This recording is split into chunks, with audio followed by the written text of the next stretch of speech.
Hello and welcome to Unit 7 of Gandhian Ethics and Values. I am Professor Eric Martin.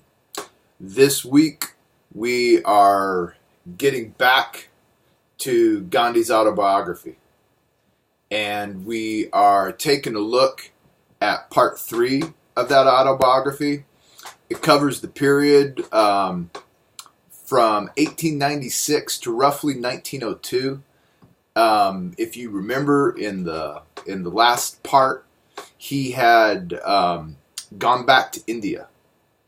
Now he's coming back to South Africa. This time he's bringing his family with him. So in 1896, Gandhi returns to South Africa with his family.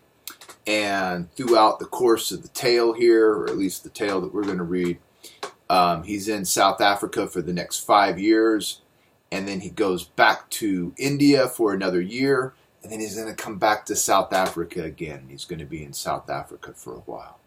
So, in terms of ethics, I want y'all to be I want y'all to take good notes, just like you've been taking notes on the other Gandhian chapters. I know that there has been a little bit of confusion expressed over not knowing whether you were getting what you were supposed to be getting out of it.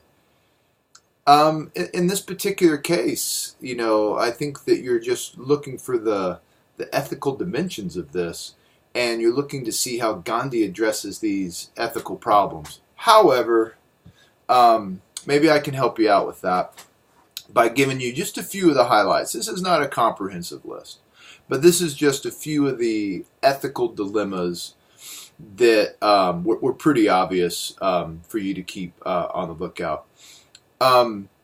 What's his and his family's reception in Natal?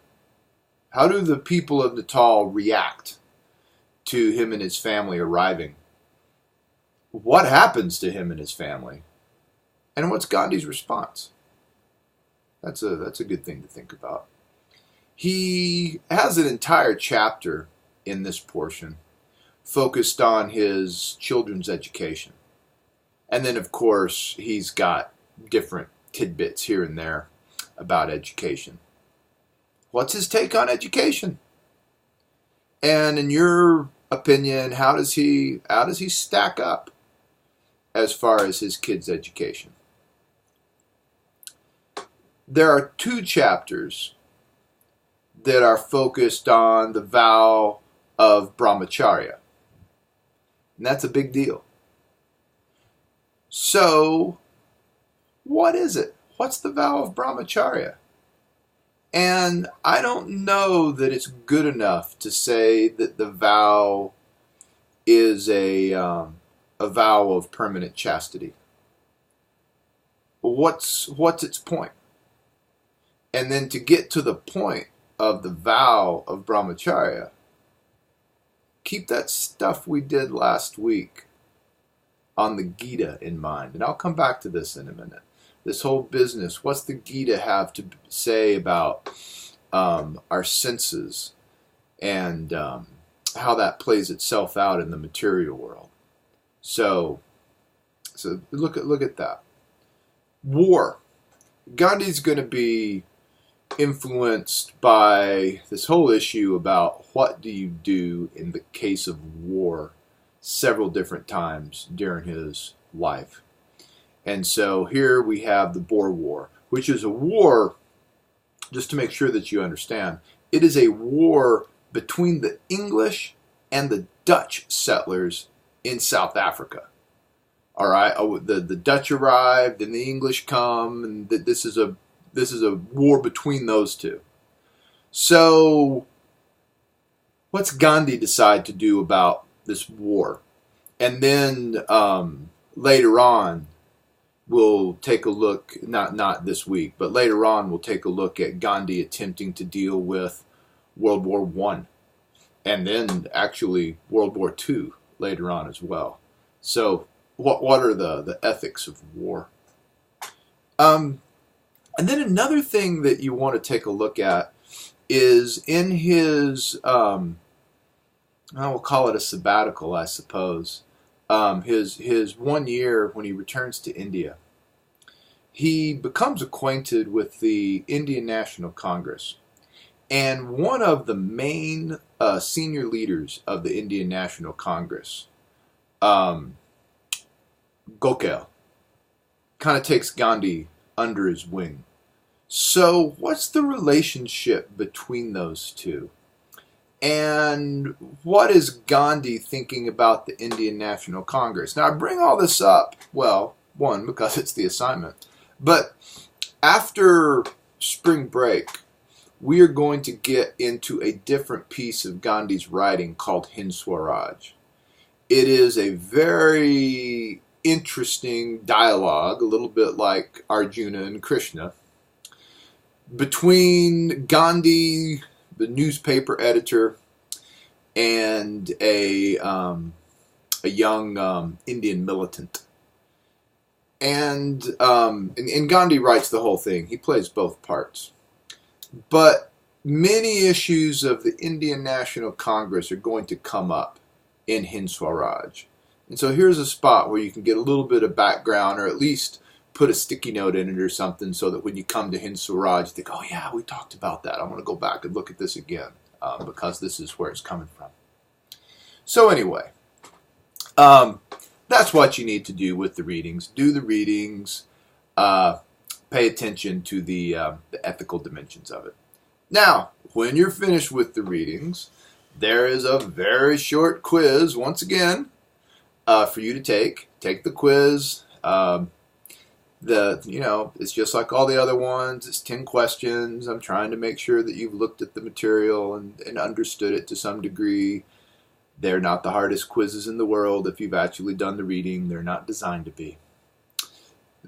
Then, if your last name begins with the letters M through Z, M as in mayhem through Z, then you have a formal discussion posting due before Wednesday at 11:59. Remember, we changed the date. There was some students who asked about maybe pushing the date back a little bit, so we moved it to Wednesday. The directions for that are on the course discussion boards. They're also inside the unit folder. It's not hard, right? 500 words, 5-paragraph essay style, formal essay.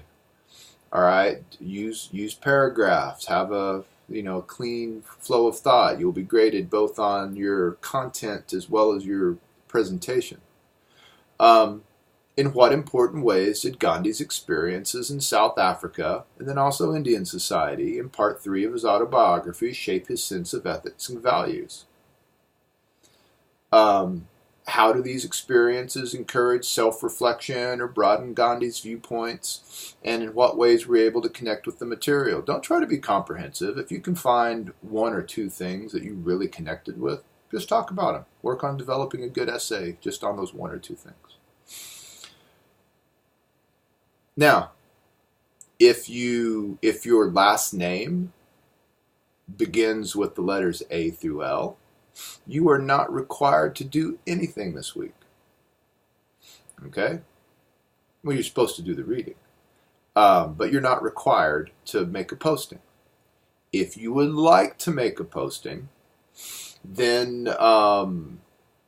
put up something like 75 words, about a paragraph, that is a high quality response to the post that someone else put up, and we'll work it in for extra credit.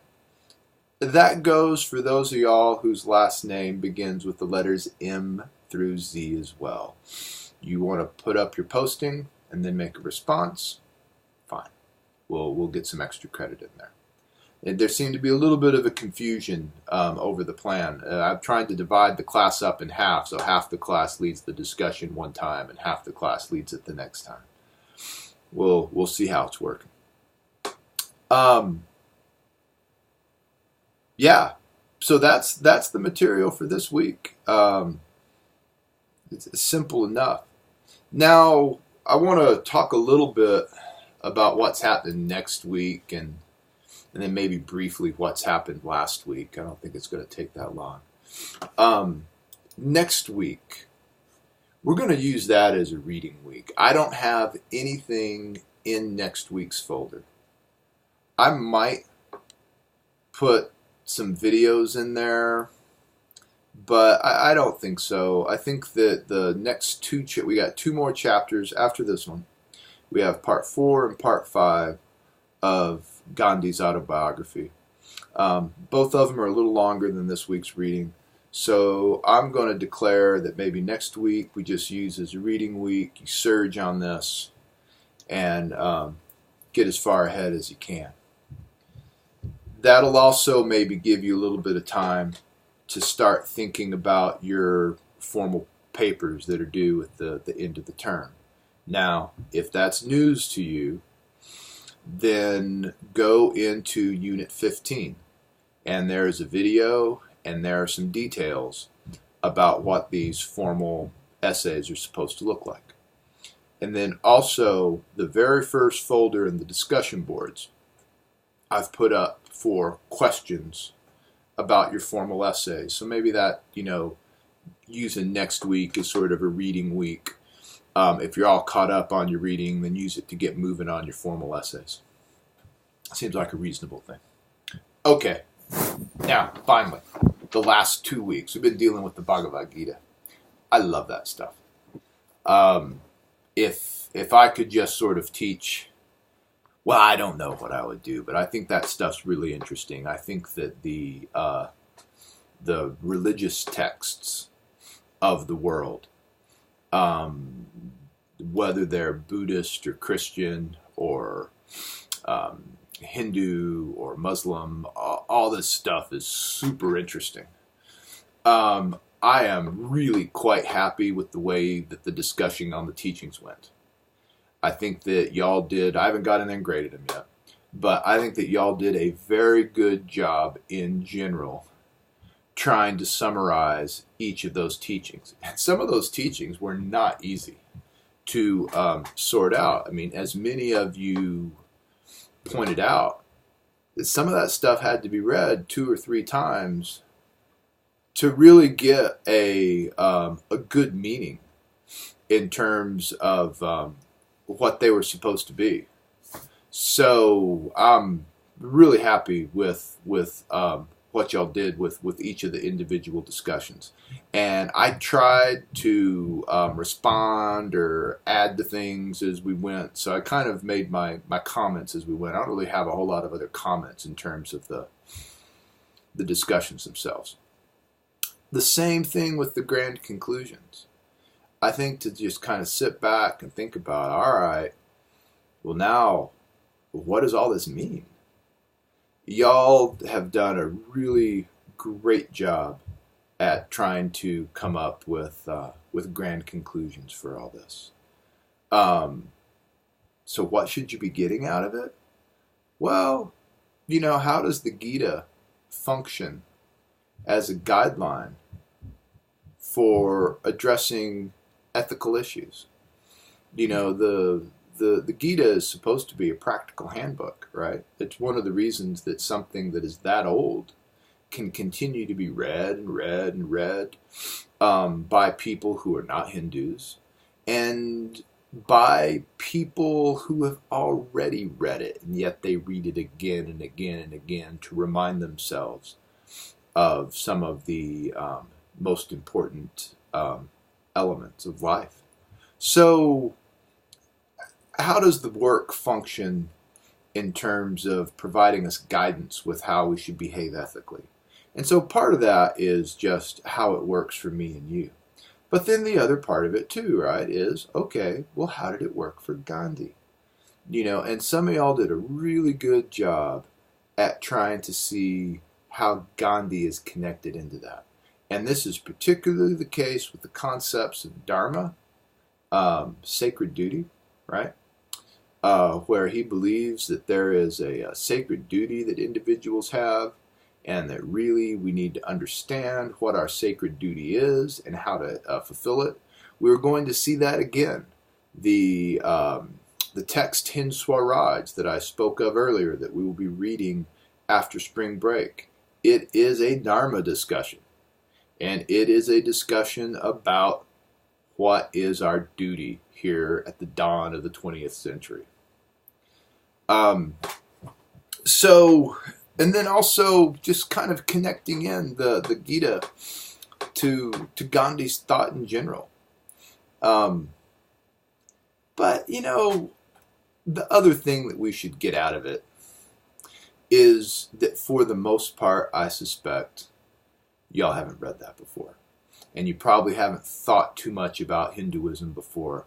And it seems like that we really needed to do this with Gandhi so that we could get kind of a sense about what this Hindu religion really has to offer. So really part of what I'm happy for y'all to get out of it is for you to make a genuine effort to expose yourself to it. Now, Gandhi is also strongly influenced by the Sermon on the Mount, Jesus' Sermon on the Mount. So if we had more time, I'd probably assign that. We'd have some kind of discussion comparing Sermon on the Mount to what we have here in the Bhagavad Gita, and maybe how we could see the Sermon on the Mount influencing Gandhi's ideas. So if you wanted to take your formal paper in a more religious direction, you could include that. Another thing that I really would have liked to have included, and I probably will include something through some videos during one of these weeks where we don't have anything scheduled, is some basic exposure to Islam, because this is one of the issues that Gandhi is dealing with in terms of India being a country full of, you know, the varieties of Hindus, and then also some other, you know, some Parsis and some Christians, but then also with a significant Muslim population. And folks trying to figure out how to live together. And Gandhi finds it very important as part of his educational practices in South Africa to expose the children to all of the major religions in India. So expect some kind of video from me looking at Islam.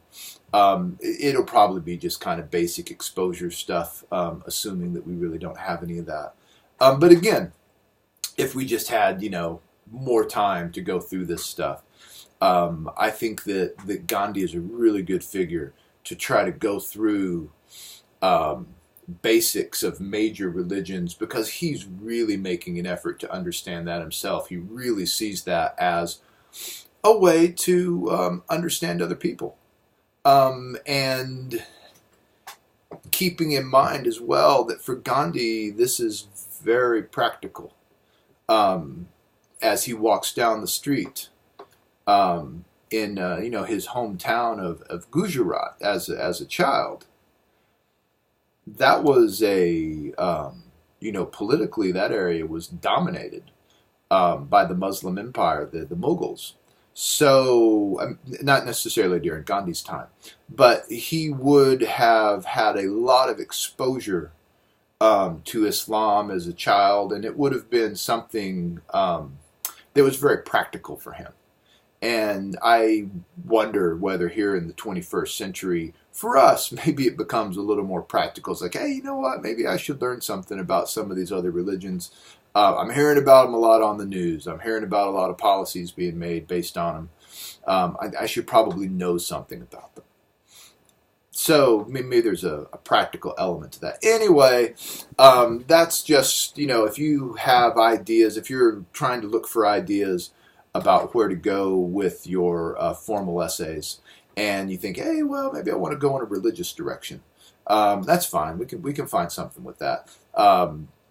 Anyway, you got questions about your formal essays, you got questions about the class, you just want to give me some feedback, that would also be appreciated. Y'all feel free to email me through the course messages. If you want to have some FaceTime or you want to talk on the phone, again, it's probably easiest to set the appointment up through the course messages. but I'm always available. And having said that, enjoy your Gandhian studies.